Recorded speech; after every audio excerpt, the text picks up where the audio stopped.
ગામના બધા દીકરાઓ ભેગા થઈને કબડ્ડી રમતા, ખોખો રમતા, વોલીબોલ રમતા.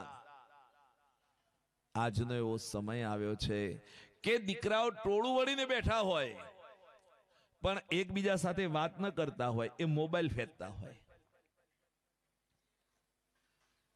કાર્તિકેય સ્વામી યુવાન છે અને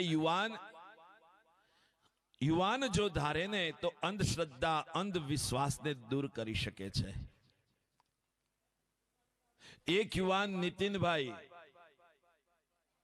કોમેડી સિરિયલો બનાવે, કોમેડી નાની નાની ફિલ્મો બનાવે, રૂપિયા ભેગા કર્યા અને કઈક ગરીબોના ઘર બનાવી આપ્યા. એનું નામ યુવાન કહેવાય.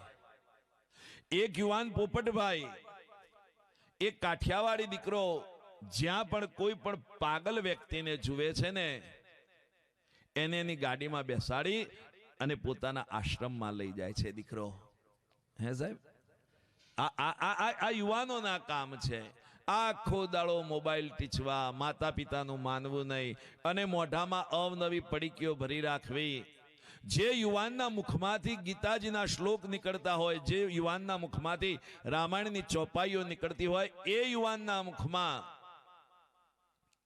અવનવી સોપારીઓ ભરેલી હોય, ગંદકી ભરેલી હોય, ધૂમ્રપાન ભરેલું હોય.